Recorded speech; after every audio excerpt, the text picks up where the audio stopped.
Welcome back to Unirunner Video Drum Lessons for November 23rd, 2006. Happy Thanksgiving. My name's Darren Mathis. Thanks for tuning in. Recently I received an email from Mike Dandenalt who says, I have 2 kids and an unfinished basement, so practicing has been tough.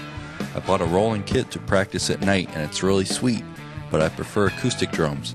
I'm planning on finishing my basement soon with a soundproof room in which to jam, so hopefully by spring I'll be ready to get it on. So, I think a lot of people would dig it if you did an episode on soundproofing, as drums can be very annoying to others, as I'm sure you know. Well, Mike, thanks a lot for your email. Yes, I know, drums can be annoying to others, and my basement, man cave as I like to call it, is not soundproofed very well at all. It is finished. I have drywall, so that helps cut down a bit, but I do try and quiet my drums with old drum heads that I cut up and put on there from occasion, or I just wait until I'm the only person in the house to play drums a lot of times, so it would be nice to soundproof. So actually, I did have a chance to talk with Mike Dresch from Cat House Studios. Talked with him a few weeks ago about miking the drums, and this will be part 2 of that conversation, which includes the topics of soundproofing and sound treatment, so enjoy. You've been here for about a year or so in this new space, and previous to that you were working out of your home for about 5 years. Yep. Now, working out of your home, did you run into some challenges as far as controlling the sound or soundproofing? Oh, yeah, absolutely. It's definitely a chore to make it work with both your family and your neighbors. And you were in a split for your home, so yeah, a bit of the basement was above the ground. Which makes it even more challenging. That was at one of my houses, and then the second house, luckily, the rooms were mainly underground, so that helped a lot with containing sound within the house. Some of the ways to soundproof are probably out of the budget of a lot of people, but are there some inexpensive ways that you can tell us about that would help with soundproofing? Soundproofing. And what is the difference between soundproofing and isolation? I know a lot of times those terms get confused. Well, for my purposes, a lot of what I've done is not necessarily soundproofing, but sound treatment to acoustically treat the room so it sounds a certain way. But as far as soundproofing, your best bet is very dense materials. Rubbers work really well because it eliminates a lot of the low end that goes outdoors. I know there's a company that sells a product I think called DV Block that's very effective at eliminating low end waveforms from getting outside.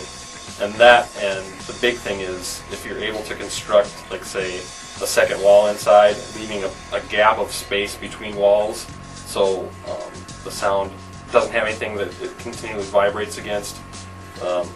If you want to get into like the physics of it, everything that contacts a wall has the capability of vibrating and transferring noise outdoors. If you have a gap of air there, it's going to help block or reduce the amount of vibration that actually hits outdoors. So that kind of thing helps out a lot. I did that at one of my houses. I actually built 2 walls and left a gap of space with like foam in between it to kind of eliminate some of the sound waves from going outside. Not cheap, but effective. Okay, so here we are in the vocal room. Yep, this is our vocal booth. Okay, you were talking about sound treatment, so can you give us an example of that in here? Yep, there's some, I guess people would call it Oralex foam or like diamond foam. Basically what this does is it actually absorbs, like say high-end sound waves or that type of sound. If you go into a room, like say your bedroom or a bathroom, you clap your hands, you hear kind of a ringing, which is called standing waves, especially in square or rectangular shaped rooms. What this stuff does is it helps eliminate that kind of thing, which is really useful when you're doing vocals, especially if you're doing like commercials or like say hip-hop production or something like that where you want a real dry, in-your-face kind of vocal. Okay. Does that help later on because then you're able to control the amount of delay or reverb or whatever? Yeah, exactly. If you don't want any reverb on your voice, obviously it's not there, but you can control the type of reverb you want on it because you don't have any coloration to begin with. Mm-hmm. And you've done the same type of thing in your drum room? It's similar, but not killing off as much high frequencies because when we record drums, we want a little bit of that room sound. Okay. So basically what we've done there is put up a certain type of wall treatment that has kind of a gap between the wall so that it just kind of eliminates a little bit of that high-end ringing but it also still leaves some liveliness to the room. Do most studios set up with carpet on the floor in their drum room, or is it No, linoleum or wood, or is there really a preference? Or it's just depends on the kind of sound you want.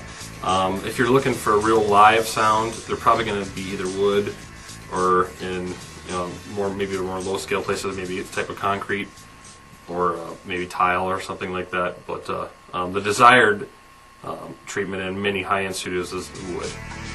I want to thank Mike once again for sharing with us his knowledge and insight into soundproofing and sound treatment. I'll post a link for Cat House Studios at unirunner.com under the listing for this podcast. You've been watching Unirunner Video Drum Lessons. You can visit Unirunner on the web at unirunner.com. The song you're listening to, 005-1 Electric Guitar by Plastic Soul, can be found at the PodSafe Music Network at music.podshow.com. If you have a minute, I invite you to visit unirunner.com. Scroll down on the front page. There's a survey there. If you take that survey, I'll enter you into a contest to win a couple of DVD sets and drumsticks, a drum instructional book. And the survey is completely anonymous, and there's some instructions on what to do after you take the survey to be entered into that contest. Thanks again for tuning in. Until next week, keep practicing, and God bless.